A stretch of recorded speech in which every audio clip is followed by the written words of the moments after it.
Is LA Knight doomed in WWE because of this? This is a question that I'm going to answer in this video because I think the question needs to be told. Right now, I've been on my soapbox about LA Knight treatment at WWE. I think they screwed him over multiple times. A guy in which literally was dead in the water with the Max Dupree character, was given a second lease on life by Triple H, right? He brought back that gimmick, which he got over in NXT, yet Benny Mac decided, hey, let's screw everything up for the guy that has more charisma than half of the roster and who is over than more than half of the roster. Yeah, let's make him a manager. Let's call him Max Dupree, and let's strip him of all aura that matters in wrestling. Now, Triple H brought back LA Knight, but he didn't do much with LA Knight. It was LA Knight, it was the fans that got this man over to becoming the megastar, yeah, that we all know and love. And LA Knight, he was able to transition into who he is today. Now, probably history will repeat itself. Clash in Paris, August 31st.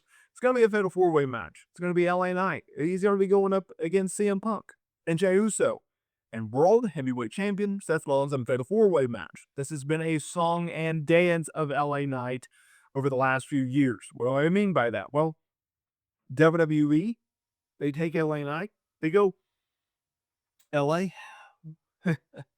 we need this champion to get a win. Go in there and do the job. And LA Knight will go into big matches with big time stipulations against big time opponents and lose. He is the official job guy. Okay, despite the fact that he has a ton of charisma, despite the fact that he has aura and presence and everything like that.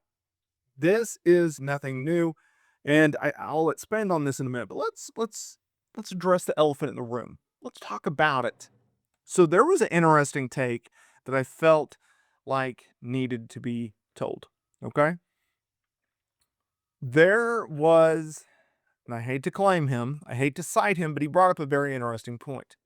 So on the Wrestling Outlaws podcast, former WWE creative writer Vince Russo claimed that Triple H has a problem with stars such as Drew McIntyre and LA Knight, and it could be because of how they look.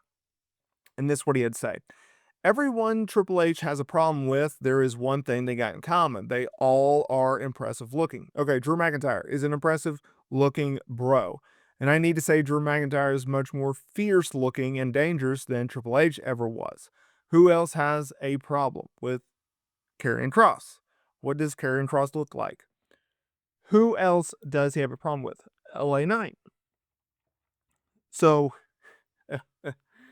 let me get this straight, Vince. You think LA Knight, Drew McIntyre, Karrion Kross is giving Triple H insecurity issues? And as the booker of WWE, they're punishing him? This is your take. This is your hot take. Triple H allegedly has a problem with Drew McIntyre and LA Knight because of the way that they look, and they make Triple H look insecure. Okay. Number one, I highly doubt this is true. All right, you can go down the roster. There's a bunch of guys that have impressive looking physiques. If you go back in Triple H's day, for most of his career, the guy was jacked out of his mind. This is such a falsehood, it's not even funny. Okay? So no, LA Knight is not being punished. LA Knight is not being booked badly because he looks better physically than Triple H. Okay? Highly doubt that. Now, is there a problem with the way that WWE books LA Knight? Yeah. Yeah. And I'll tell you one. I don't care what generation, what era, what promotion, what superstar. In the history of the wrestling business, there has never been a situation in which WWE or any promotion does not go with the hot hand. It just doesn't work. You look at Jey Uso, you look at Bryan Danielson, you look at Kofi Kingston. Anytime that WWE or a promoter has a hot hand, they will eventually go with them. It may not be long term. It may not be exactly what you want, but they'll eventually give it to them. Sami Zayn's another example. A lot of people think Sami Zayn's going to win the world title next year. I'm not holding my breath on that, but maybe. Look at Jey Uso. He got a world title run earlier this year. It sucked, but he got the world title run. LA Knight is a guy that, as I said at the top of this video, is one of the most over guys in WWE. He's one of the most over guys in pro wrestling. Why is that?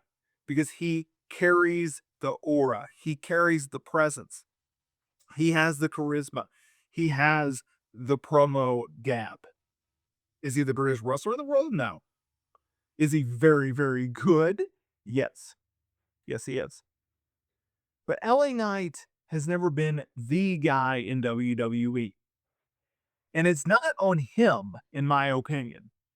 Now, he has talked about in the past where his backstage politics are not the greatest. He's not a fan of it. And historically speaking, that does not help you in the wrestling business.